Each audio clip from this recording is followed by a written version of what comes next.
In this video today, we're just going to go over the modules, how they're laid out, and explain what you're looking at when you see it. So I'm going to start here at the home page. I'm going to go over to my modules link, and remember that's at the bottom of most pages as well. And here's my module view, my list of all the different course modules. Now each module in this course is going to have a specific amount of information. It's going to cover a specific topic, and the introduction page will always tell you what's going to be covered in each module. This is the very first module you'll see in almost every course if you're taking apprenticeship classes at Salt Lake Community College. You always start off with the introduction to Canvas, you'll go over safety, and then you'll get into the real material in that course. This is line worker 1A, so they're starting right off with introduction to transmission and distribution systems. Now a couple things to note right away with these modules, especially looking at this module number 3. We can see here the very first page in that module. You can click on that. All the other ones are grayed out. In each module, you have to go through the different pages in sequence. You can't just skip to every module and go and take the quiz. You have to look at the material in the introduction page. You have to look at the videos in the main content page. You have to go through the review questions. The answers to your review questions in the workbook will also be here. And then you can take the quiz. With many of these modules as well, we have these limited to a specific time period. You'll normally have about 2 weeks at a time to go through usually 1 or 2 modules. And you can see here they've got different dates. This is when that module unlocks. You won't be able to go to that module until that time. But once a module unlocks, it'll stay unlocked for the rest of the course. So let's go into one of these modules and let's look at the first piece. You always see the introduction pages first, and we'll click on this one right here. Now the introduction page will give you an introduction to what this module is going to be about. Gives you a short description, and also it's going to give you a whole bunch of module objectives. These are all the things you should be able to get out of the material in this module.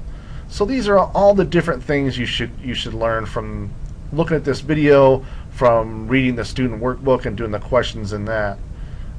It's always a good idea to go through these because it kind of gives you a heads up. So when you're watching the video, you know what to look for. When you're going through that student workbook, you know what to look for. You know what we're going to kind of be testing when it comes time to the quiz at the end. So now that I've read all these module objectives, I'm going to go ahead and go to my next page. Now this next page is the main content. It's going to have a video. Usually these are anywhere from 45 minutes to an hour long. So plan a good amount of time to sit down and watch these videos. Don't just watch them passively. Make sure you're paying attention. Take some notes, and especially if you have those module objectives handy, you can kind of, while you're watching the video, you can see that information come up, and you can get a better idea of what's going on. Also, we have a link to the student workbook for this specific module. We talked before about going to the documents page where we can see all the workbooks, but for each module, every time you see the video, you'll see a link to that specific workbook. And make sure you watch the video, pause it when you need to, rewind it when you need to. Make sure you're really trying to get the information out of that, and you're not just hitting play and walking away, because it doesn't really help you when it comes time to take the quiz. Again, we tell you how long it is so you can kind of plan for how much time you need, and it gives you a good quick overview of what this video is gonna tell us. Now with these videos, you can either watch it just like this by hitting the play button, and then sometimes they take a couple seconds to load. It depends on how fast your internet connection is. We'll give that just a second more. Sometimes they take a minute to start. They'll always start out the same way though. You can also, let me hit my back button here.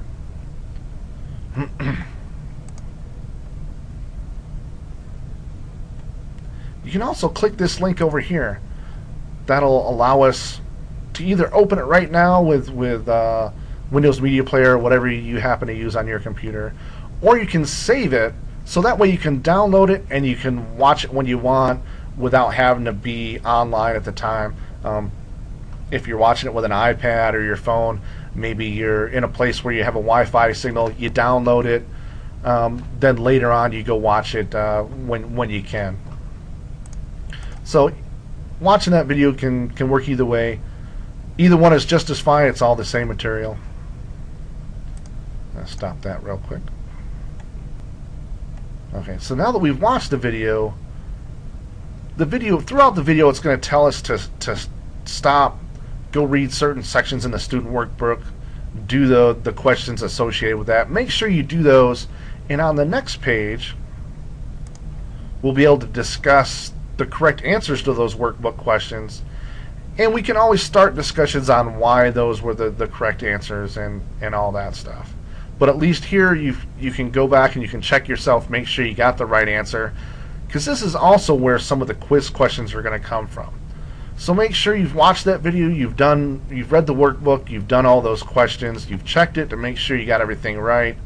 Once you've got all that, then we're going to move on to the quiz. Now remember though, the quizzes are going to be graded. You have to complete the quiz by the due date. We're not going to allow extensions unless something very serious has happened and you've contacted your instructor ahead of time to discuss the issue. But for the most part, extensions to the quizzes will not be granted. You can take the quizzes as many times as you want though. We're only going to keep the highest grade, and what's nice is after you take the quiz, it'll show you which ones you got right and which ones you got wrong, so you can kind of keep going back through that quiz so you can get the grade you want to. You also have to get at least a 70% on the quiz to be able to proceed to the next module, which typically quizzes are 20 questions, so you have to get at least 14 right out of that 20. So now we'll move on to the quiz page. Now here's the quiz page. It'll tell you how many points this whole quiz is worth, and also sometimes the quizzes along with the modules will be locked for certain dates, and we'll see that later. Now you can just hit the take the quiz button, and now we've got the quiz. These are pretty standard questions. These are just little radio buttons, little circle buttons, if you will. And you can just answer the right question. This is just a regular multiple choice. Sometimes you've got the drop downs. You hit that little button, you've got 2 choices for each one of these. And here's another multiple choice. Some more drop downs. Now sometimes we have drop downs where we have to put things in order. Say I want transmission lines first, switch yard next, distribution next, and substation last. We also have a lot of true-false questions. Those are pretty simple. The one other question I really want to show you, though, are the one with multiple answers. And here's one. Now, any question with multiple answers will always start out with choose the correct answer or answers. And you see you've got squares here instead of circle.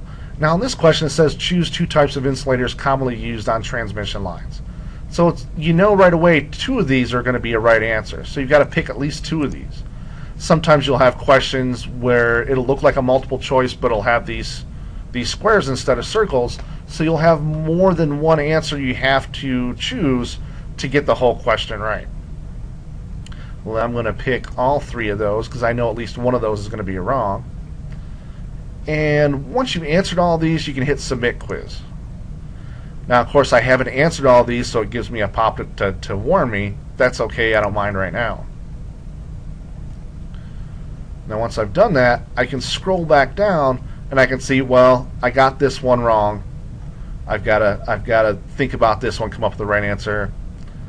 I got at least one of these wrong. I may have got one right, but I got at least one wrong. I can see I got this question right. That's good. And let's scroll down to that one with the multiple answers.